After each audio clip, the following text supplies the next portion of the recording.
শুভদিন, আমি নাসিব আক্তার ঠিক এই মুহূর্তে দাঁড়িয়ে রয়েছি জালালপুর স্ট্যান্ডে, যেখানে আনুমানিক 8:45 নাগাদ একটা মর্মান্তিক পথ দুর্ঘটনায় একটা 19 বছরের ছেলে, আনুমানিক 19 বছরের ছেলে, যার নাম হায়দার এবং ডাক নাম জনি, যার বাড়ি হচ্ছে ছত্রগাছি এলাকায়, সে কাজের উদ্দেশ্যে বেরিয়েছিল এবং ঠিক জালালপুর স্ট্যান্ডের যে জায়গাটায় আমি দাঁড়িয়ে আছি তার অপোজিট দিকটা আমি দেখাবো, এদিকটায় আর কি। এদিক থেকে একটা 26 চাকার গাড়ি নিয়ন্ত্রণ হারিয়ে দিয়ে, এই জন্য নিয়ন্ত্রণ হারিয়েছে যেহেতু এই জায়গাটায়, জালালপুর স্ট্যান্ডের এই জায়গাটায় প্রচুর পরিমাণে টোটো দাঁড়িয়েছিল, অনেকগুলো টোটো দাঁড়িয়েছিল। তাদেরকে বাঁচাতে গিয়ে সে লাইনটা ক্রস করে সে একটা রং রুটে আসে এবং এই জায়গাটায়, ঠিক এই জায়গাটায় হায়দার নামক যে 19 বছরের একটা ছেলে এখানটায় দাঁড়িয়েছিল কাজের উদ্দেশ্যে, তাকে ধাক্কা মেরে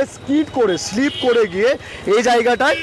নিয়ে যায়। একটা মর্মান্তিক পথ দুর্ঘটনা, যে কাজের উদ্দেশ্যে বেরিয়েছিল একটা 19 বছরের ছেলে, শুধুমাত্র টোটো দাঁড়িয়ে থাকার জন্য,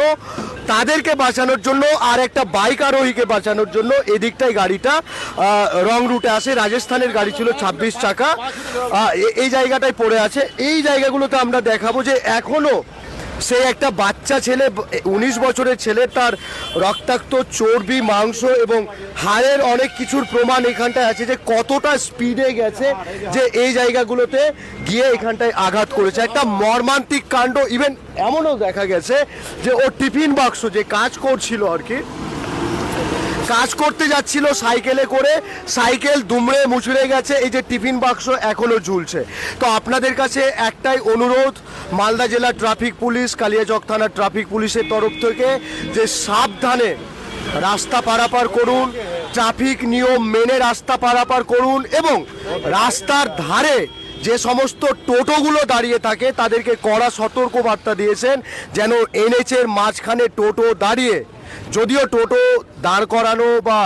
চালানো এনএচের ওপরে একদম বেআইনি, এবং যারা এনএচের ওপরে ছোট ছোট দোকান বসিয়ে নিজের বিজনেস করছেন, ভিড় জমাচ্ছেন, তার জন্য দুর্ঘটনা ঘটতে পারে, সেই বিষয়ে সতর্ক করেছেন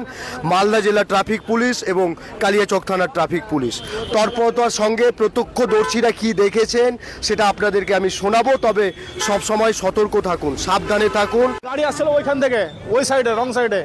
আবার রং সাইডে এসে এখান থেকে ছেড়ে নিয়ে যায়, ওই পর্যন্ত নিয়ে গিয়ে আমাকে পায়ে একটা পা একবারে উড়ে গিয়ে